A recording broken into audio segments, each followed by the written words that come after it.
L'intrusion du politique dans le polar, ça vient, bon, pour moi, ça vient avec Manchette, ça vient avec l'affaire Gustro, et ça donne une impulsion énorme. D'un seul coup, on se rend compte que la Fabienne Barca peut être traitée en polar, que dans Nada, on peut parler du terrorisme, on peut parler de choses très importantes, et c'est vrai que pour des gens comme Manchette, qui a quand même été extraordinairement important, non seulement par la qualité de ses romans, mais par, je veux dire, sa réflexion sur le genre.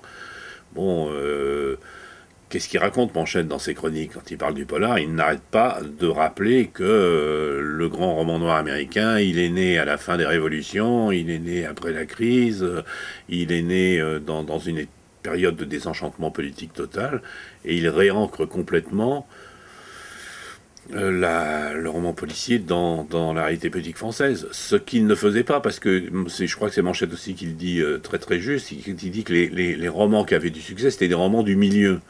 Mais qu'en fait, le milieu, c'est tout, sauf la société française. Justement, c'est le milieu, c'est-à-dire c'est une société fermée dans laquelle on n'entre pas. Ils sont entre eux, donc on nous donne des petits aperçus, mais on n'a pas l'impression d'être concerné par cette réalité-là, alors que lui, il a introduit ça, et c'est sûr que ça a provoqué toute une série de vocations. Le premier grand roman noir, c'est La Moisson Rouge, et on ne peut pas faire plus politique que La Moisson Rouge. Donc la politique, elle est dans le fruit dès le début. C'est ce que dit Manchette d'ailleurs dans ses chroniques, qui je trouve son histoire à lui du roman policier. C'est que tous les grands de cette époque, c'était des gens qui se réveillaient avec la gueule de bois de la faillite des révolutions et qui, Horace McCoy, tout ça. Donc la politique y était. Mais ce qui me paraît, bien sûr, et qui est flagrant, c'est que les livres, par contre, le côté satirique devient de plus en plus délirant, parce que la société devient de plus en plus délirante. Les faits divers sont de plus en plus délirants. On lit des trucs qu'on n'oserait pas imaginer. Et il y a incontestablement une veine satirique peut-être plus grande. Mais je dirais surtout que plus que ça, ce qui me semble important, c'est à nouveau, c'est que les gens revendiquent le genre et qu'il y a aussi un énorme travail sur l'écriture.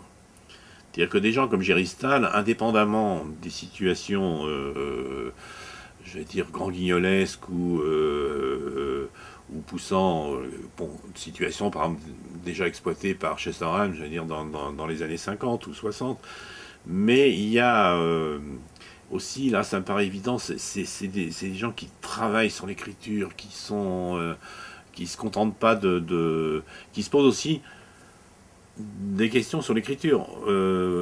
Tu parlais de Jim Nisbet. Bon, Jim Nisbet, pour lui, ses livres, c'est pas seulement de la dérision, c'est que derrière chacun de ses livres, il y a une idée précise qui est parfois une idée de construction littéraire. Il pourrait presque faire partie de l'ouvroir de littérature potentielle.